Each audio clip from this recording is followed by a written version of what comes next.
Hello दोस्तों, आप देख रहे हो यूट्यूब चैनल टेसी पॉइंट। तो जो स्टूडेंट्स यूपी कैडेट अथवा बीएचयू या अन्य एग्रीकल्चरल एग्ज़ाम की प्रिपरेशन कर रहे हैं, ये सेट हम उनके लिए लाए हैं। तो इसमें जो क्वेश्चंस हैं वो मोस्टली बीएचयू के प्रीवियस ईयर्स पेपर के क्वेश्चन से रिलेटेड हैं।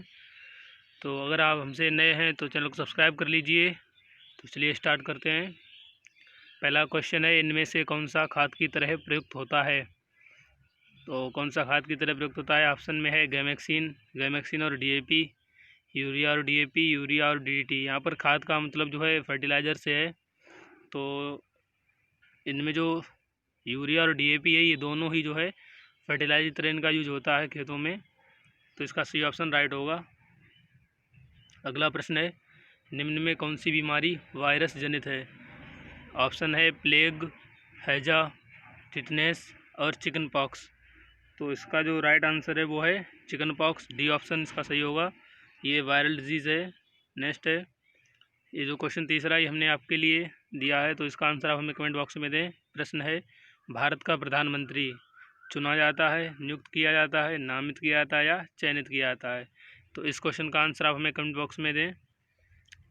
नेक्स्ट है, विश्व बैंक का मुख्यालय स्थित है? ऑप्शन में है मनीला, वाशिंगटन डीसी, न्यूयॉर्क और जिनेवा। तो इसमें जो है जो विश्व बैंक का जो हेडक्वार्टर है वो वाशिंगटन डीसी में इस्टेब्लिश है। तो इसका बी ऑप्शन सही होगा। नेक्स्ट क्वेश्चन, निम्न में से अजनबी को पहचानिए। मीन्स जो इनमें अजनबी है उसे पहचानना है आपको। तो पहला ऑप्शन है बाजरा, नेक्स्ट है मूंगफली, धान और मक्का। तो इसका जो राइट आंसर है वो है मूंगफली, क्योंकि ये सभी जो है बाजरा, धान, मक्का, ये तीनों ही ग्रैमनी कुल के हैं। बट मूंगफली जो है वो उसकी फैमिली अलग है। दूसरी बात, मूंगफली जो है वो अंडर ग्राउंड फ्रूट है, जियोकार्पिक फ्रूट है। ये भूमि के अंदर रहती है, तीनों फसलें जो है बाहर हैं। तो ये अनाज हैं और ये जो है दालों और तेलों वाली श्रेणी में आती है। तो इसका आंसर होगा मूंगफली। सही, बी ऑप्शन सही होगा। नेक्स्ट है, निम्न में से किस फसल के बीजों से खाद्य तेल भी प्राप्त किया जाता है? ऑप्शन है गेहूँ, मक्का, जौ और मटर। तो इसका जो सही आंसर है वो है मक्का, क्योंकि मक्का के बीजों से खाद्य तेल भी प्राप्त किया जाता है। अगला प्रश्न है, निम्न में से कौन सी फसल उत्तर भारत में खरीफ मौसम में नहीं ली जाती है? खरीफ मौसम में नहीं ली जाती है। ऑप्शन में है धान, मूंग, तिल और चना। तो इसका सही आंसर होगा चना, क्योंकि चना जो है रबी मौसम की फसल है। नेक्स्ट है, निम्न में से किस जानवर के ऊपरी जबड़े में जीवन पर्यंत एक भी दांत नहीं होता है? ऑप्शन में है घोड़ा, गाय, बकरी और गधा। तो इसका जो सही उत्तर होगा वो है गाय, क्योंकि गाय का जो है ऊपरी जबड़े में दांत नहीं रहता है। वहाँ पर बस एक फ्लेशी पार्ट रहते हैं, काफ़ी हार्ड रहते हैं, जिससे कि वो खाना वाना खा पाती है। तो इसका सही आंसर होगा गाय। अगला प्रश्न है, निम्न में अजनबी को पहचानिए।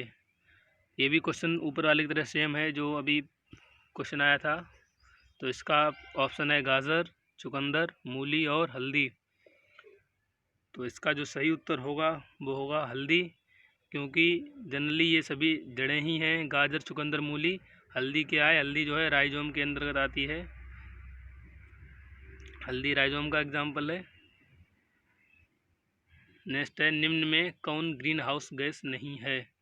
तो यहाँ पर नहीं पूछा गया है। तो ऑप्शन में है ऑक्सीजन, कार्बन डाइऑक्साइड, मीथेन और नाइट्रस ऑक्साइड। तो आप जैसा कि आप जानते ही होंगे कि ये तीनों ही जो है ग्रीन हाउस गैसेस हैं। तो जो ऑक्सीजन है वो ग्रीन हाउस गैस नहीं है। तो ए ऑप्शन इसका राइट होगा। बढ़ते अगले प्रश्न की ओर। प्रश्न है, फीताकृमि का जंतु वैज्ञानिक नाम है? तो फीताकृमि ऑप्शन देख लेते हैं। एस्केरिस लुम्ब्रिकोइड्स, फिशेरिया वैनक्राफ्टी, टीनिया सोलियम और फेसियोला हेपेटिका।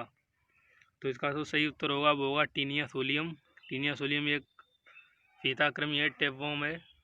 नेक्स्ट प्रश्न जो है, central institute of cotton research कहाँ स्थित है? तो जो कॉटन रिसर्च इंस्टीट्यूट है इसका ऑप्शन देख लेते हैं। पहला ऑप्शन है कानपुर, लखनऊ, वाराणसी और नागपुर। तो इसका जो सही आंसर वो है नागपुर। जो कॉटन का रिसर्च इंस्टीट्यूट है वो है नागपुर। नेक्स्ट क्वेश्चन है, आम का फल है? तो यहाँ पर फल का प्रकार पूछा गया है। तो पहला है बेरी, फिर है ड्रूप, पॉम और पेपो। तो इसका जो सही आंसर होगा वो होगा ड्रूप। आम जो है एक ड्रूप टाइप का फल है। और आपको बता दें बेरी के अंतर्गत जो है टमाटर आता है। सोलेनेसी कुल के पौधों के जो जनरली हैं वो बेरी में आ जाते हैं। और पॉम जो है, पॉम में सेब और नाशपाती रहता है। सेना से याद रखिएगा, पॉम सेना। तो सेब और नाशपाती। और पेपो में जो होता है वो जितने भी कुकुरबिट्स हैं जनरली वो पेपो में आ जाते हैं। इसी क्रम में आगे बढ़ते हैं। माइकोराइजा है एक। तो माइकोराइजा क्या है? पहला ऑप्शन है मूल का कवक रोग। मूल मीन्स यहाँ जड़ से मतलब है। नेक्स्ट है मूल का माइकोप्लाज्मा रोग, कवक पादप मूल का संयोजन और फूल का जीवाणु जनित रोग। यहाँ मूल रहेगा। तो जो है जो इसका सही आंसर है वो सी ऑप्शन है, ये संयोजन होगा। नेक्स्ट है बीज में समाहित होता है। तो क्या होता है? एक भ्रूण होता है या एक युग्मनज या संग्रह आहार। तो भ्रूण एवं संग्रहित आहार दोनों। तो इसका जो सही आंसर होगा वो होगा डी ऑप्शन, क्योंकि एम्ब्रियो भी होता है और उसमें स्टोर्ड फूड भी होता है। ये युग्मनज ये तो बाद में बनता है, ये तो इसे जायगोट बोलते हैं। तो ये जायगोट तो नहीं होगा, लेकिन जो है इसमें भ्रूण संग्रहित आहार दोनों होंगे। तो इसका सही आंसर होगा वो डी ऑप्शन होगा। नेक्स्ट है धान के खेत में नाइट्रोजन का स्थिरीकरण होता है। तो नाइट्रोजन का जो फिक्सेशन है वो किनके द्वारा होता है? तो बड़ा ये प्रचलित प्रश्न है। पहला ऑप्शन है भूरे शैवाल, हरा शैवाल, नील हरित शैवाल और लाल शैवाल। इसका सही आंसर है वो है नील हरित शैवाल, सी ऑप्शन। जो ब्लू ग्रीन एलगी होते हैं, बीजीए जिसको बोलते हैं, यही जो है नाइट्रोजन में हेल्प करते हैं। जनरली इनका यूज जो होता है वो धान के खेत में किया जाता है। अगला प्रश्न है national bureau of animal genetic resource स्थित है। तो ये ब्यूरो है एनिमल जेनेटिक रिसोर्स का। तो ऑप्शन में है कानपुर, भोपाल, चंडीगढ़ और करनाल। तो इसका जो सही आंसर वो होगा करनाल, डी ऑप्शन। करनाल में जो है ये national bureau of animal genetic resource establish है। अगला प्रश्न है हृदय का अध्ययन करते हैं। ऑप्शन में है एपीकल्चर, एथोलॉजी, कार्डियोलॉजी और इनमें से कोई नहीं। तो जो हृदय का अध्ययन करते हैं वो कार्डियोलॉजी के अंदर करते हैं। तो सी ऑप्शन इसका सही होगा। अगला प्रश्न है कबूतर का जंतु वैज्ञानिक नाम है। ऑप्शंस हैं Bombyx mori, एबिस indica, Columba Livia और इनमें से कोई नहीं। तो इसका सही आंसर है वो है कोलम्बा लीविया। ये कबूतर का जूलॉजिकल नेम है। और ये बॉम्बेक्स मोराई जो एबिस इंडिका है ये रेशम कीट का है, और एबिस इंडिका जो है मधुमक्खी का है। इसी क्रम में आगे बढ़ते हैं पादप जीवाश्म का किस में अध्ययन करते हैं।